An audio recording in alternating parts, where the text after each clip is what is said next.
올해는 총선이 있는 해입니다. 오늘로 총선까지 딱 석 달이 남았습니다. 이맘때면 누가 선거에 나오는지 후보별 지지율은 어떤지 궁금하죠.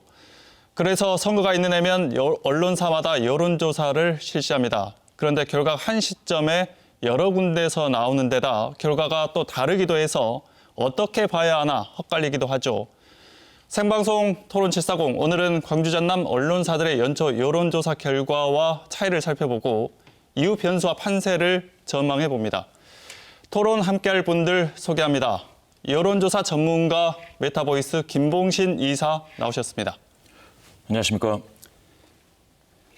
KBS 광주 전국 신년 여론조사를 분석해줄 보도국 양창희 기자입니다. 안녕하십니까. 광주 출신으로 전라디언의 굴레를 쓰신 조기동 작가 나오셨습니다. 네, 안녕하십니까. 네, 신년 들어 지역 주요 언론사들이 일제히 여론조사 결과를 발표했습니다. 예비 후보 등록 뒤에 본격적으로 선거운동이 시작된 상황이어서 여론조사 결과에 관심이 쏠렸는데요. 김 이사님, 여론조사 결과 어떻게 보셨습니까? 예, 역시 이제 호남이다. 민주당 외에 이제 다른 정당 후보 중에서 두 자릿수 지지도를 얻은 후보는 이제 서구의 강은미 후보. 광주에서는요 유일한 것 같고 사실은 더불어민주당 후보들이 여럿 나와도 사실 다른 정당 후보들보다는 상당히 강세를 보이고 있다라는 측면에서 호남 민심 그대로 이제 볼 수가 있었습니다. 또 다른 측면에서는 이제 새롭게 등장한 친명 후보가 현역을 완전히 압도한다라는 느낌은 많이 주지 못하고 어떤 의미에서는 뭐 2등, 3등 주춤주춤 하고 있는 것 같다라고 해서 중앙 정가에서는 마치 친명 대 뭐 비명, 반명이 이게 엎치락 막 싸우는 것처럼 보이는데 막상 현장에 와봤더니 그렇지 않고 관리를 잘했던 현역은 탄탄하게 또 유지가 되더라라는 어떤 그런 잔잔하고 탄탄한 어떤 민심을 확인을 했습니다. 네. 총평 그리고 경향성 정도를 이야기해 주셨는데 여기서 총 3개 그룹으로 여론조사가 진행이 됐는데 간단한 조사 개요 말씀드리고 넘어가겠습니다. 첫 번째 조사는 무등일보 그리고 뉴시스 광주 전남 본부, 전남일보, 광주 MBC 이 4개사에서 한 조사인데요. 코리아 리서치에 의뢰해서 지난달 26일부터 29일까지 전화 면접 조사를 했고요. 또 한 군데는 남도일보, 광주매일, 광남일보, 전남매일신문, 뉴스원 이 5개사가 RN서치에 의뢰해서 지난달 26일부터 27일까지 무선전화 자동응답 조사를 했습니다. 자세한 내용은 중앙선거 여론조사 심의위원회 홈페이지에 공개돼 있고요. 양 기자, 저희도 여론조사를 실시했죠. 가장 많은 지역구를 저희가 한 것으로 아는데 다른 언론사 조사 결과하고 차이가 좀 있었습니까? 어떻습니까? 전반적인 흐름은 비슷하게 나타나고 있습니다. 그러니까 두각을 드러내는 후보들은 유사하다. 하지만 일부 차이도 있었습니다. KBS 조사에서는 일부 선거구에서 현역 의원이 더 강세를 보이는 점을 좀 확인할 수가 있었고요. 또 KBS만 조사한 선거구들이 있었습니다. 지금까지 여론조사가 없다가요. 나주, 화순, 순천, 광산을 같이 이제 다른 조사에서 많이 드러나지 않은 선거구들이 있었는데 그런 것들도 조사를 하다 보니 현재 여론의 어떤 상황이 어떤지 이걸 생생하게 확인할 수가 있었습니다. 두 군데는 전화 면접 조사였고 한 곳은 ARS 조사였는데 김 이사님, 여론조사 방법에 따라서 결과가 좀 많이 달라지나요? 어떻습니까? 예, 종종 달라진 결과를 보실 수가 있을 텐데요. 그 자동 응답 조사라고 하는 ARS 조사인 경우에는 아시다시피 이제 녹음된 성우 음성을 컴퓨터로 이제 전송하기 때문에 응답자가 남자인데 여자로 찍거나 아니면 고령자인데 청년으로 응답한다고 해도 이걸 어떻게 걸러낼 수 있는 방법이 없습니다. 이런 허위 응답, 불성실 응답 이런 것들이 적게는 5% 정도, 많으면 뭐 15% 정도까지도 한다는 그런 업계에 이런 이야기들이 있습니다. 그래서 사실 이제 청년층 응답이 이 조사 결과에서 청년층이 좀 약간 이상한데? 라는 생각을 하실 때 그 조사가 ARS 조사, 그러니까 자동응답 조사인 경우가 많습니다. 그런데 이번에 이제 KBS가 한국갤럽에 의뢰해서 진행한 이런 전화 면접 조사인 경우에는 조사원이 응답을 독려할 수가 있고요. 조금 저 할 얘기가 없습니다라는 분들까지도, 그러니까 정치에 대한 관심이나 관여도가 좀 떨어지는 그런 분들도 응답자로 포함시킬 수 있게 독려를 잘 할 수가 있습니다.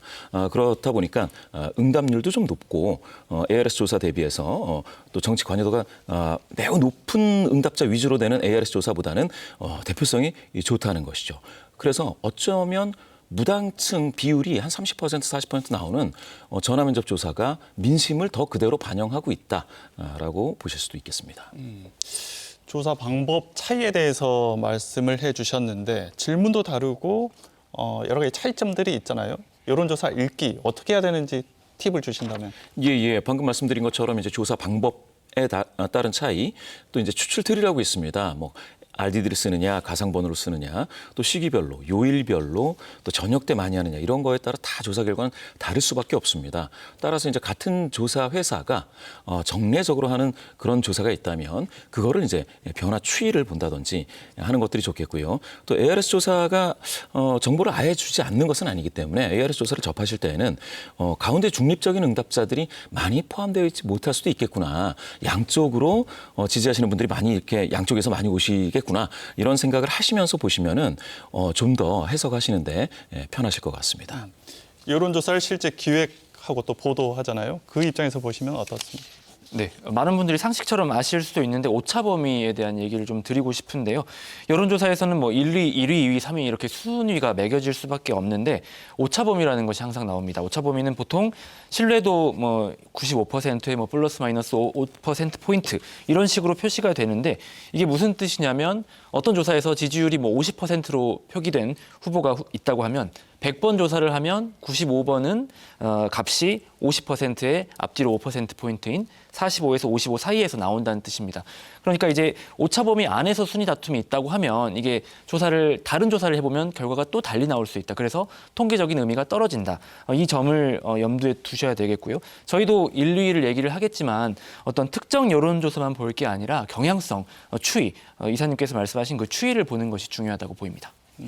여론조사 읽는 팁들에 대해서 이야기를 해주셨는데 우리 조기동 작가님은 고향이 광주로 네. 알고 있습니다. 그런데 지금 활동은 광주 밖에서, 호남 밖에서 활동을 하고 계시잖아요. 네, 그렇습니다. 멀리서 지켜봤을 때 여론조사로 본 호남 민심 어떻게 읽으셨습니까? 네, 일단 김 의원님이 말씀하신 것처럼 친명대 후보와 비명대 후보, 이른바 그런 친명대 비명 구도에서 수도권 같은 경우에는 이게 친명 후보가 비명 현역 의원 지역구에서 돌풍을 일으키는 경우가 꽤 많이 관찰이 됩니다. 가령 경기도 화성시 을이라든가 성남 중원구 같은 경우가 대표적인 지역구인데요. 근데 광주에 같은 경우는 현역 의원 우세가 굉장히 좀 많이 대세로 보인다. 이거는 결국 지역구 관리를 누가 잘하느냐. 이게 좀 많이 좀 승부를 가르지 않을까 이런 생각이 들고요. 두 번째는 제가 좀 놀란 거는 투표 의향계층들이 굉장히 많다는 겁니다. 반드시 투표하겠다 내지는 아마 투표할 것이라는 응답을 하신 분들이 전체 선거구마다 89에서 93% 정도 되는데요. 이게 2022년 지방선거에서 광주가 전국에서 투표율 꼴찌를 했습니다. 한 전국 평균 50.9에 광주가 37.7%였을 텐데요. 이게 어떤 중앙 정치에 대한 무관심 내지는 어떤 민주당에 대한 실망감을 그대로 반영한 결과였었는데요. 이제 좀 총선에서 민주당을 보는 시선이 예전과 많이 달라지지 않았나 이런 생각을 하고 있습니다. 저희가 주로 연초에 광주 전남 지역의 언론사가 한 여론조사 결과 가지고 이야기하는데 김 이사님, 이 지역 여론조사만 살펴보시는 건 아닐 테니까 전국적인 상황으로도 여론조사를 하실 테고 살펴보고 하시면 이 지역 여론조사 결과 그리고 전국적인 상황 비교해보면 어떻습니까? 예. 전국 여론이 이제 여러 가지가 있을 텐데요. 사실 이제 두 가지 지표를 가지고 많이 이야기를 하는데, 지지하는 정당, 그리고 이제 대통령, 윤석열 대통령에 대한 긍정부정 평가 뭐 이런 게 있겠습니다. 호남은 전반적으로 이제 민심이 민주당 쪽으로 많이 기울어져 있는 것은 사실입니다. 지금 더불어민주당 쪽이죠. 그렇게 기울어져 있는 게 사실이고, 조사별로도 약간씩 다를 수가 있겠지만, 국민의힘이라든지 지지도가, 그러니까 다른 정당 지지도가 거의 한 자릿수로 이제 고착이 된다든지, 좀 지금 당장은 선택지가 이제 그 정도다라고 이제 볼 수가 있겠고요. 대통령과 관련된 평가라고 한다면 부정평가 잘하고 있지 못하다라는 평가가 상당히 압도적이죠. 호남이 뭐 전국에서 탑입니다. 마찬가지로 그래서 대통령 평가와 관련된 이슈들에 대해서도 호남 민심은 녹록지가 않습니다. 김건희 여사와 관련돼서도 굉장히 매의 눈으로 지금 보고 있는 그 호남 유권자분들이시고요. 그래서 대통령과 관련된 여러 이슈들 중에 호남만을 보면 사실 어떻게 보면 이게 선도하고 있는 듯한 느낌, 견인하고 있는 듯한 느낌마저 줄 정도로 그렇게 볼록 튀어나와 있습니다. 예, 그렇습니다. 그러나 그렇다고 해서 이제 더불어민주당이 이 안심을 할 수 있느냐? 저는 또 이제 그게 아니라고 보는 거는요. 지난 대선 때에도 광주에서 아파트가 공사 중인 아파트가 무너지는 사건이 있지 않았겠습니까? 그때 2주에 걸쳐서 10%, 20%포인트가 더불어민주당 여당이죠. 당시 여당 지도가 빠졌습니다. 예, 그렇게 보고 또 하나는 이제 종부세 고지서 발송하는 그런 시기에 더불어민주당이 약간 좀 주춤하는 그런 모습이 나타나기도 했습니다. 다시 말씀드려서 이 호남 민심이 언제나 항상 무조건적으로 더불어민주당에 다표를 몰아주고 있지는 않을 수 있다라는 점에서는 민심은 항상 이 생물처럼 변한다. 이런 것들도 한번 보셔야 될 것 같습니다. 네, 지금까지는 총평 같은 얘기였고요. 지금부터는 KBS 광주총국이 실시한 여론조사 결과를 중심으로 호남 민심 조금 더 깊이 들여다보겠습니다. 먼저 양 기자, 여론조사 개요부터 설명하고 넘어갈까요? 네, 이번 여론조사는 KBS 광주총국이 한국갤럽에 의뢰해서 지난달 26일부터 30일까지 광주와 전남 지역 해당 선거구에 사는 만 18세 이상 남녀를 대상으로 휴대전화 가상번호를 활용한 전화 면접 방식으로 실시했고요. 각 선거구마다 500명에서 510명이 답해서 응답률은 10.5%에서 23.6%, 표본 오차는 95% 신뢰 수준의 플러스 마이너스 4.3에서 4.4%포인트입니다. 아까 이야기한 3개 그룹 언론사 중에 가장 많은 지역구를 대상으로 했잖아요. 이번 여론조사 어떻게 진행했는지 좀 더 부연 설명해 주십시오. 네, 15개 선거구를 조사했습니다. 지금 광주 전남 지역의 의석수가 18곳입니다. 그러니까 3군데 빼고 대부분 조사를 한 겁니다. 보통 언론사 여론조사를 보면 조사하는 선거구 대상이 10개 미만인데 저희 KBS 이번 조사는 광범위한 선거구 대상 그리고 오랜 기간에 조사를 했다는 특징이 있고요. 또 ARS가 아니라 전화 면접 방식으로 해서 정확도, 여론 반영을 조금 더 잘 해보려고 노력을 한 특징이 있었고요. 그리고 예비 후보 그리고 출마 예정자에게 일일이 연락을 해서 전체적인 출마 예정자의 명단을 좀 정확히 작성해 보려고 했습니다. 상당히 공을 들인 조사인데 가장 눈에 띄었던 결과부터 살펴볼까요? 광주 동남갑 선거구, 다른 언론사와 좀 차이가 있었던 것 같은데 어떤 결과가 나왔습니까?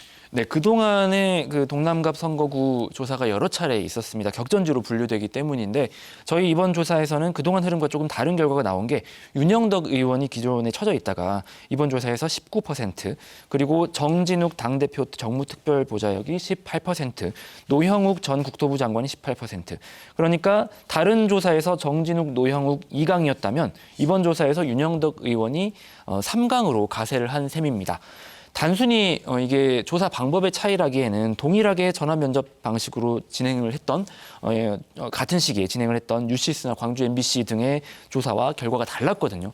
그래서 좀 이 여론조사 동남 갑 선거구의 여론조사 추이를 계속 살펴볼 필요가 있어 보입니다. 김 이사님 결과 같이 보셨는데 결과 두고 어떻게 평가하십니까? 예. KBS 조사가 뭐 문제가 있다 뭐 이렇게 볼 수는 없고요. ARS 조사 같은 경우에는 이제 아까 초입에 말씀드렸다시피 고관여 지지하시는 분들, 여성적인 지지자들이 더 많이 들어오십니다. 그렇기 때문에 조금 다를 수가 있겠고요.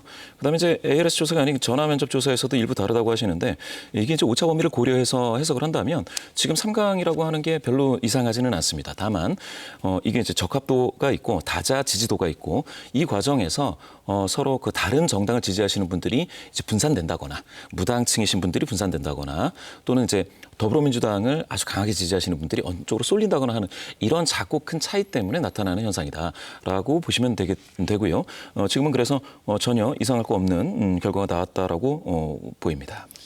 양 기자, 선거 뒷얘기 잠깐 해볼까요? 조사 앞두고 각 캠프에서 선거 여론조사를 언제 하느냐 이 전화가 빗발친 것으로 아는데 어떤 이유 때문인가요? 네, 앞서 말씀드린 것처럼 저희가 이제 출마 예정자들의 어떤 출마 의향을 확인하기 위해서 전화를 돌렸는데 다시 콜백이 와서 그러면 여론조사를 언제 하느냐 이 질문이 계속 쏟아졌거든요. 그러니까 조사 시기를 후보자 입장에서 확인을 해야 되는 게 시청자분들도 이제 전화라든지 문자를 많이 받아보셨을 텐데 언제부터 언제까지 여론조사를 하니 뭐 02로 시작하는 번호를 받아주십시오, 06이 시작하는 번호 받아주십시오 이런 연락이 많이 오잖아요. 그러니까 이 여론조사를 앞두고 전화를 꼭 받아서 자신을 선택해달라고 홍보를 하는 것을 넘어서 나아가 이제 여론조사 대응을 위해서 조직 가동을 하기 위한 그런 목적이 있는 것으로 좀 해석되고 있습니다. 실제 저도 그런 전화를 많이 받았는데 여론조사가 진행 중이다. 어떤 번호로 오면 전화를 받고 저를 지지해달라. 이게 거의 스팸 수준으로 각 캠프에서 막 뿌려졌거든요. 궁금한 게 김 이사님, 이게 조직적으로 그게 대응이 가능한 건가요? 예. 그렇게 하는 정도는 지금 다들 할 수 있습니다. 오히려 이제 그런 대응을 하지 않는 캠프가 손해를 보는 그런 상황이 되겠죠. 그래서 대부분의 이제 캠프들이 그 웹에 이렇게 조그맣게 웹자보라고 하죠. 그런 것들을 만든다거나 그 이미지는 또 문자로 이렇게 여론조사에 응답해달라 이렇게 보내게 됩니다. 또 응답해달라고 했을 때 보통 여론조사 발신 번호가 서울 번호인 경우도 많거든요. 그래서 02번으로 시작하면 받아달라 이렇게 자기 지지자들한테 여론조사 동료를 응답 독려를 하죠. 그런 활동을 많이들 하고 대부분의 후보들이 그렇게 하고 있습니다. 다만 이게 이제 선을 넘어가면 불법 탈법이 되는 거죠.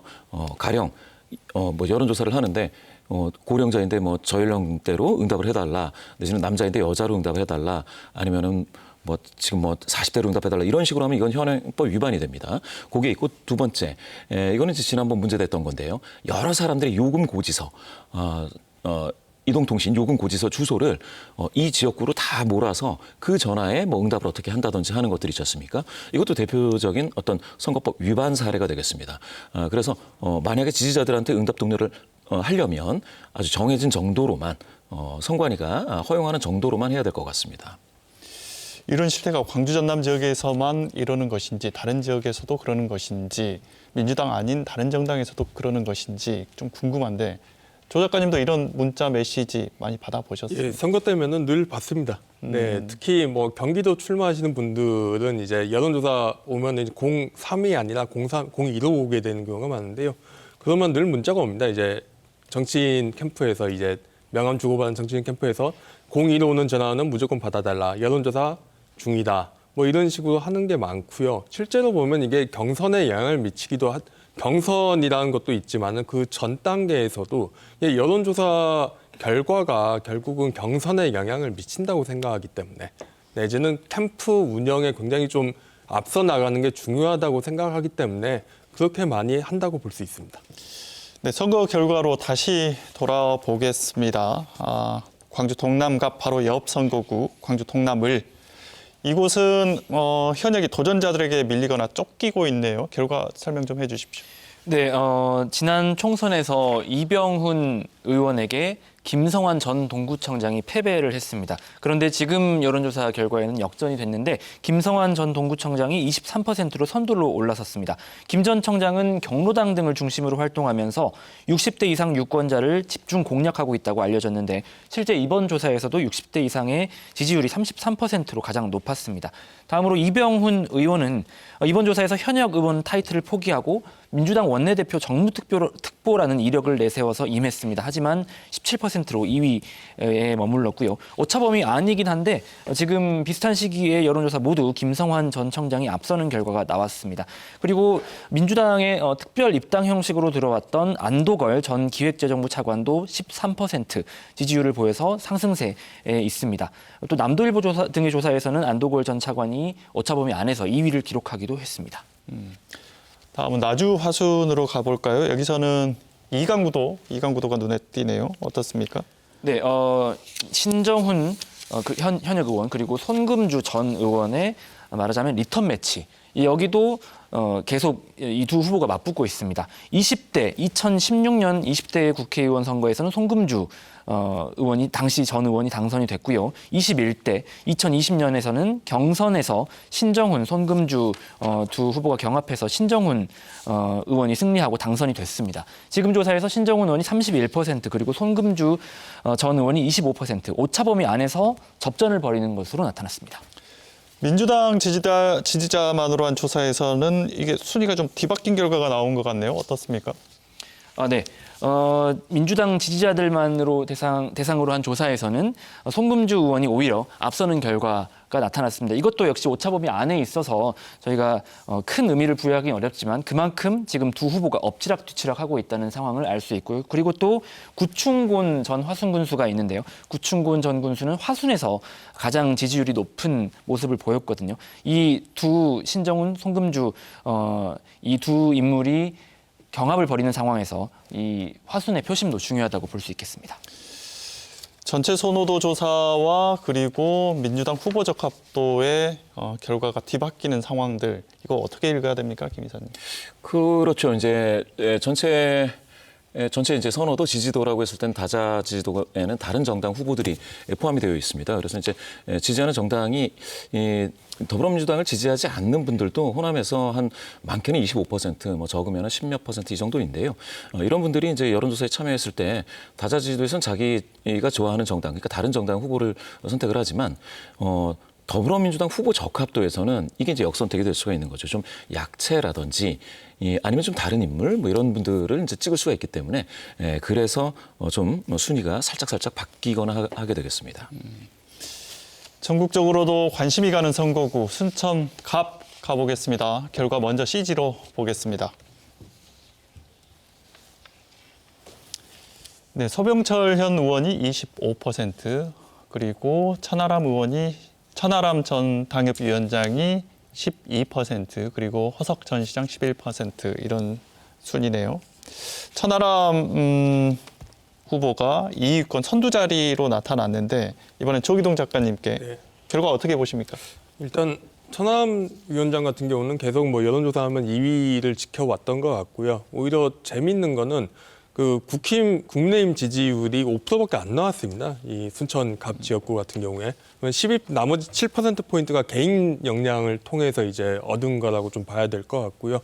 그렇다면은 결국은 지역에서 얼만큼 열심히 일해왔는가. 제가 알기로는 2020년에 아예 가족들을 끌고 순천에 내려와서 계속 거기에 터를 잡고 살고 있는 걸로 알고 있습니다. 그러면은 순천 지역 사람들이 보기에는 꽤 지역 일꾼으로 적합하다고 보는 사람들이 상당수 있는 거죠. 일단 두 번째는 제가 흔히 쓰는 표현인데 영산강 유효권 민심과 섬진강 유효권 민심은 결이 좀 다르다는 표현을 쓰는데요. 결국은 정통적인 민주당 지지세, 광주가 가진 정서보다도 좀 더 실리적이고 아니면은 좀 더 로열티가 약한 모습을 보이는 게 어떤 순천곤역 표밭의 특징이라고 할 수도 있고요. 이거는 섬진강이라는 생활권 문제이기도 하지만은 결국은 70년대, 80년대 공업화 과정에서 외지인들이 많이 들어온 결과이기도 하다고 생각을 합니다. 국민의힘 입장에서는 서진 정책의 교두복 이렇게 표현을 하기도 합니다. 그래서 실제 이정현 의원이 당선되기도 했었고요. 순천 선거 특성이 좀 있습니까? 예. 순천은 아무래도 이제 무소속 후보가 당선되기도 했었고 다른 정당 후보들이 이제 당선되기도 했었던 그런 역사가 있겠습니다. 그래서 더군다나 이제 최근에는 이게 이제 오버랩되는 게 뭐냐면 순천만을 중심으로 해서 뭔가 관광객을 유치한다든지 이런 것들이 상당히 많았습니다. 전라남도 지역, 전라북도까지 해서 호남 전 지역에서 이 정도로 올해 작년이죠. 2023년에 그렇게 이제 유명세를 떨쳤던 그런 것들을 보면서 사실은 다른 선택을 했을 때 뭔가 발전할 수 있는 뭔가 기회가 있나 이런 생각을 하게 되는 지역 중에 하나입니다. 그래서 오히려 더 무소속이라든지 다른 정당 후보에게도 눈길을 주시는 분들이 많고요. 지금 보면은 사실은 천하람 후보가 이제 12% 얻었고 다른 이제 표가 분산되어 있지 않겠습니까? 지도가 그런데 이게 이제 분산되는 양상이 그러면 점점 모여서 후보들이 좁혀질 때 양강이 되고 뭐 3자 대결이 됐을 때 그렇게 됐을 땐 표가 어느 방향으로 흐를지 하나 모른다라는 게 있겠고요. 그다음에 이제 천하람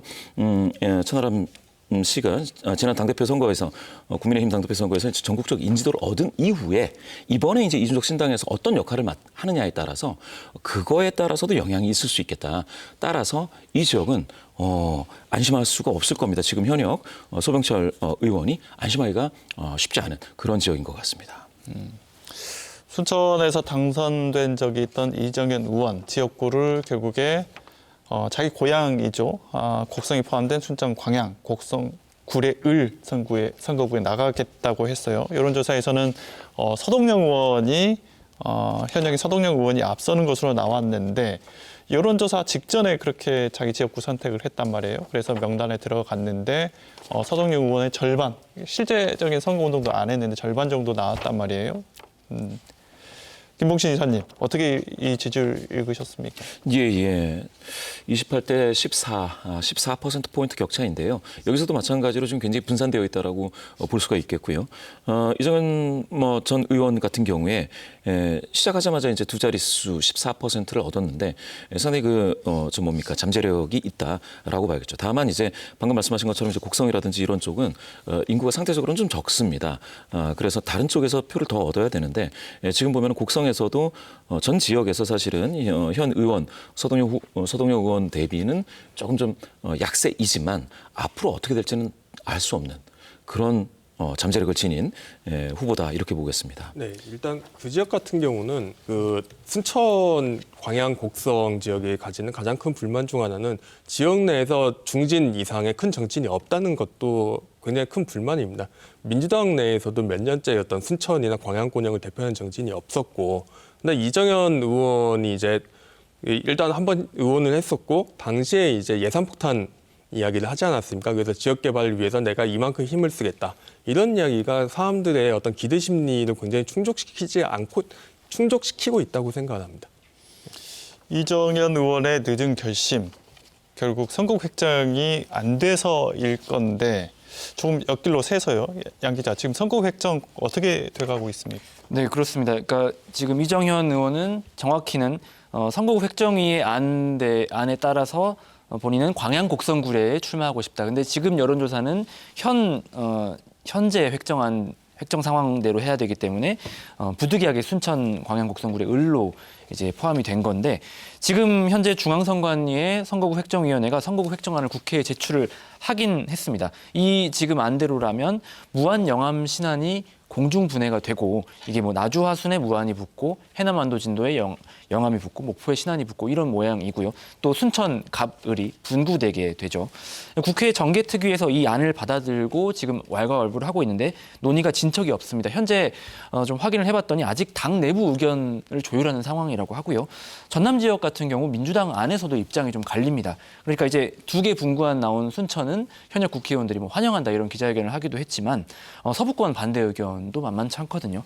그래서 지금 역대 지금 선거구 획정안이 확정된 시기를 보면 20대 총선은 3월 3일, 21대는 3월 7일.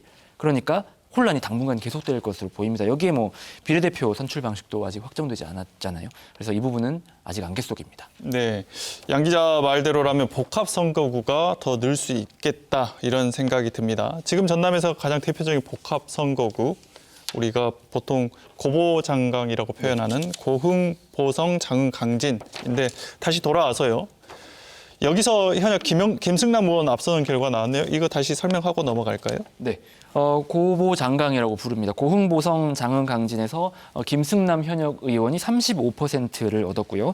다음으로 문금주 전 전라남도 행정부지사 13%, 최영호 전 광주 남구청장 10%, 한명진 전 기획재정부 국장 9% 순이었고요.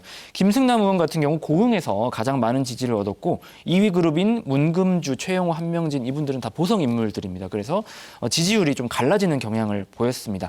이런 식으로 복합 선거구의 어떤 지역별 지지율이 다른 건 다른 선거구에서도 좀 확인할 수가 있었는데 이를테면 유근기 전 곡성군수가 지금 순천 광양 곡성구의 을 선거구의 여론조사 후보로 포함이 됐는데 유근기 전 군수가 3위, 전체에선 3위를 차지했는데 곡성에서는 33%를 얻어서 1위를 보였습니다. 아까 이제 나주 화순의 화순 구충군 전 화순 군수도 그렇고요. 단일화 또 그리고 선거구 획정 이런 것들이 전남 지역에서 특히 변수로 떠오를 것으로 보입니다. 조금 또 다른 얘기 해보겠습니다. 이번 여론조사에서 이재명 그리고 김대중 이런 특정 정치인 이름 들어간 경력 사용 가지고 논란이 됐었는데 이런 상황들 왜 발생했고 어떻게 대처했는지 또 설명 부탁드립니다. 네. 민주당 총선 기획단이 경선 규칙을 정했습니다. 그러니까 이재명 등 특정 정치인의 이름을 경력에 쓰지 말아라. 왜냐하면 이재명이라는 이름이 들어가서 그것 자체로 이제 여론조사의 지지율이 요동칠 수 있기 때문에. 그런데 이제 일부 예비 후보자가 예비 후보 등록을 할 때 그 이름이 들어간 경력 자체를 넣었습니다. 이제 2개의 경력을 넣은 후보도 있는데 하나의 경력만 넣은 후보도 있습니다. 그럴 경우에 여론조사 관련 규정에는 예비 후보자로 등록했을 때 사용한 경력을 넣도록 되어 있거든요. 그러니까 이걸 준용을 하다 보니 민주당 규칙 그리고 여론조사 규정이 충돌하게 되는 겁니다. 그래서 KBS는 공정한 조사를 위해서 후보자들을 설득해서 이 특정 정치인의 명칭이 들어간 경력을 제외해달라고 했고 후보자들이 수용을 해서 선관위에 직접 직함을 수정해서 이제 특정 정치인의 이름이 빠진 경력을 가지고 여론조사를 하게 된 겁니다. 예전에는 사진 한 장 가지고 이런 경우들도 빚어지고 이랬었는데 특정 정치인의 이름 한 글자 가지고 출렁이는 민심 그것에 다른 읽기가 가능해진다. 이 조기동 작가 어떻게 보십니까? 네, 그게 설문조사 민주주의의 맹점이라고 생각을 합니다. 결국은 이제 그 후보자들에 대해서 유권자가 충분한 정보가 없는 상황에서 뭐 이 선택지 중에서 누구를 택해달라 그러면 결국 본인이 가장 기존에 가장 우호적이었던 이미지를 갖고 있는 인물이나 상징을 선택하게 되는 것이죠. 그래서 어떤 예전에는 문재인 대통령 시절에는 다들 문재인 이름을 넣으려고 노력했었고 지금은 이제 이재명 당대표 이름 넣으려고 노력을 하고 있고요. 지금도 보면은 후보자 양력에서 가장 많이 보이는 양력 중 하나가 당대표 특보입니다.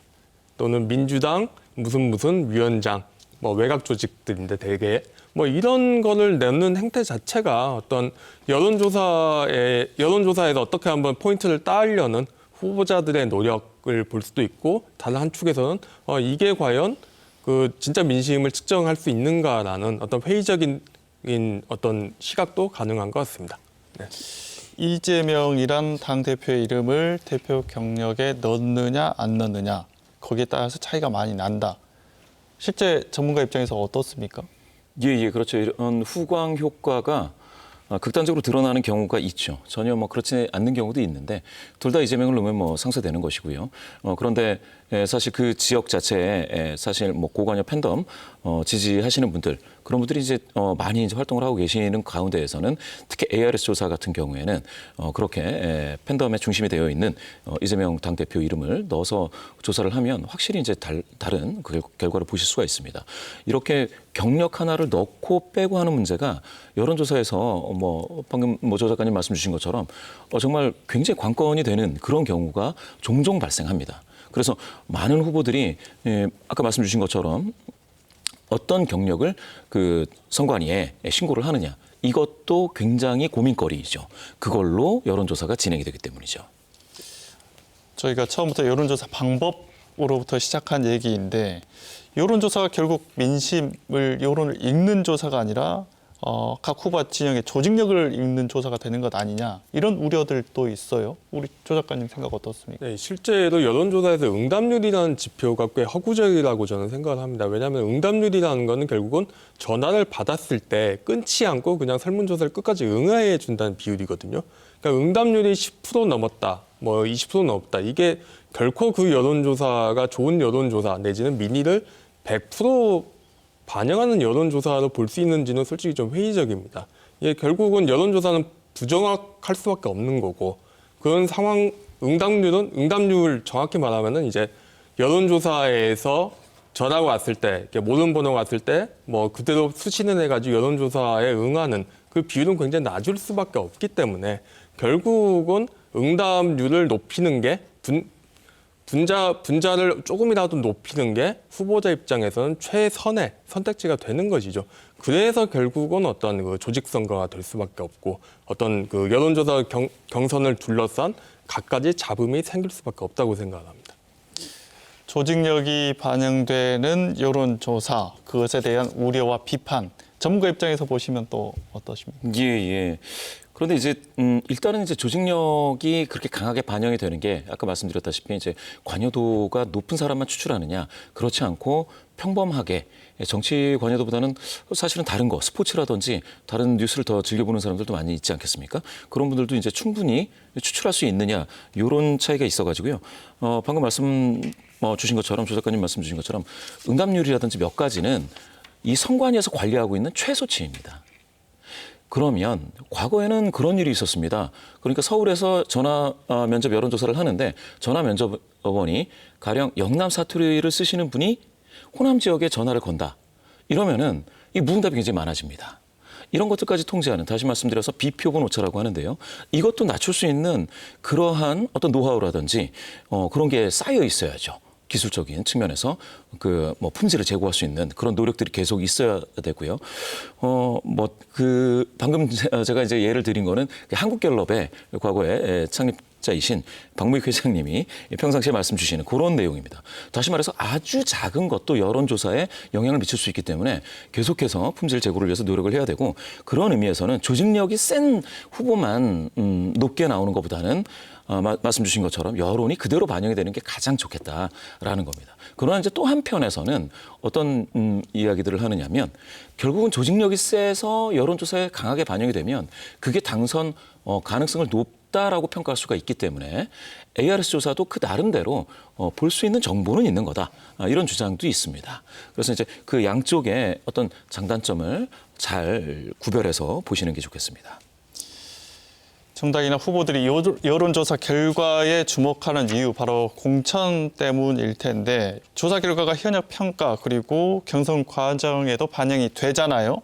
민주당 경선 어떻게 향후에 진행이 됩니까? 네, 민주당 경선은 권리당원 50% 그리고 일반 국민 50%의 여론조사로 결정이 되고, 이 여론조사는 자동 응답 방식을 택하고 있습니다. 그리고 가산점과 감점이 있는데요. 가산점은 뭐 여성, 청년, 정치, 신인 이런 후보들에게 가산점이 가고, 감점은 경선 불복 경력이 있거나 탈당 경력이 있는 경우 감점이 되고, 현역 의원들의 경우는 이 평가가 중요합니다. 이미 진행이 상당 부분 됐고 곧 통보가 될 예정인데, 하위 20%의 평가를 현역 의원이 받는다면 마이너스 20%의 점수가 감점이 되고요. 그리고 하위 10%는 마이너스 30%, 이번에 페널티가 벌칙이 더 강해졌습니다. 그래서 여론조사와 의정활동 등 여러 가지를 평가해서 하위 20%에 속한다고 하면 이제 개별 통보를 받게 되고, 이게 이제 조만간 이루어진다고 합니다. 이번 여론조사 하면서 출마 의향들을 일일이 다 물었잖아요. 선거까지는 약 90일 정도가 남았고, 앞으로 후보군 변화 가능성도 많이 있는 겁니까? 어떻습니까? 네, 그렇습니다. 아까 말씀드린 대로 현역 의원의 어떤 평가를 통해서 하위 그룹으로 속한다고 한다면 컷오프 가능성도 있고요. 그리고 적격 심사라는 절차가 있습니다. 당내에서 이 후보가 우리 당 후보로 내세우기 적절한가, 적절하지 않은가를 판단하는 심사인데, 이 절차를 통과하지 못하는 출마 예정자가 있을 수도 있고요. 그리고 전략공천, 어제 이제 이뤄진 민주당의 인재 영입 사례를 보면 황정아 박사, 이분이 호남 출신인데 이분이 뭐 비례대표보다는 지역구를 원한다라고 얘기를 했거든요. 이런 식으로 영입된 인재들이 어느 지역구에 어떤 방식으로 투입되느냐에 따라서 당내 어떤 갈등 그리고 신당 이탈 상황도 생길 수 있습니다. 또 단일화까지 하면 지금보다 어떤 후보군들이 압축되고 또 솎아질 수도 있을 것 같습니다. 아까 했던 얘기로 다시 좀 돌아가 보면, 여론조사가 공천에 미치는 영향, 반영되는 게 절대적인데, 이게 사실상 당원 조직력으로 결정이 되다 보니까 민주당 공천 시스템이 적합한가, 이런 문제 제기, 비판이 계속 나오는 것 같아요. 이게 결국 당원 모집으로도 과일되는 이제 상황이 빚어지기도 하고, 우리 조 작가님 어떻게 보십니까? 네, 제가 예전에 몇 년 전에 광주 정치권을 취재하면서 들었던 표현 중에 가장 제일 인상 깊었던 건 이런 표현이었습니다. 당원을 200명을 모집하면은 구의원이 되고, 500명을 모집하면 시의원이 되고, 10,000명을 모집하면 시장이 될 수 있다. 그만큼 광주 정치권에서 이제 당원에 대한 조직표가 굉장히 중요한 요인이라는 거고, 실제로 보면은 다들 지역장가마다 조직 역량이 굉장히 뛰어나신 분들, 막후에 영향력이 있으신 분들이 다들 계시잖아요. 아예 밤에 땡땡 구청장 뭐 이런 말까지 좀 들으시는 분도 계시고, 이런 게 과연 이게 민의를 반영할 수 있는 정치 풍토가 만들어지는가? 그 부분을 좀 생각해야 될 것 같습니다. 결국 이제 호남 정치가 이게 경쟁력을 어떻게 가질 거냐에 대한 이야기가 또 연결이 되는 부분인데요. 결국 정당 내 공천에서 조직 경쟁, 확보 경쟁 내지는 조직을 많이 갖고 있는 유력자들과의 관계가 중요한 지역 정치판에서 과연 유권자들을 상대로 한 설득력이라든가 아니면 아젠다 세팅 능력이라든가 또는 뭔가 유권자를 대상으로 한 주특기들을 갖고 있는 정치인이 살아남을 수 있는가, 내지는 공천에 승리할 수 있는가 보면 꽤 회의적이거든요. 이런 부분이 지금 점점 더 지금의 여론조사 공천 시스템에 대한 회의론을 키우고 있는 것 같습니다. 그 당원 이야기 하셨으니까 실제 광주 전남 당원 수 혹시 확인하고 계신가요? 확인은 지금은 못 하고 있습니다만 네. 이제 당원 이게 선거에 다가올 때마다 당원 수가 또 출렁이고 당원 모집을 가지고 또 잡음이 벌어지기도 하는 상황입니다. 네. 김 이사님, 여론조사 이 적절한 활용법, 예, 사용법 어떻게 해야 될까요? 그렇죠. 만약에 당에서 활용한다고 한다면 아까 말씀드린 것처럼 공천을 결정하는 것보다는 그 후보의 경쟁력을 파악하는 그 적합도 정도 파악하는 데 활용할 수 있을 거라고 생각을 합니다. 당선 가능성이죠. 그거를 이제 판별해내는 그런 역할은 할 수가 있을 거고요. 이거를 공천을 당원 반, 그다음에 이제 여론조사 반 이렇게 한다고 하는데 여론조사 중에서도 이제 상대 정당 지지자들은 이제 걸러내기 때문에 사실은 이게 이제 겹칩니다. 많이 겹치고요.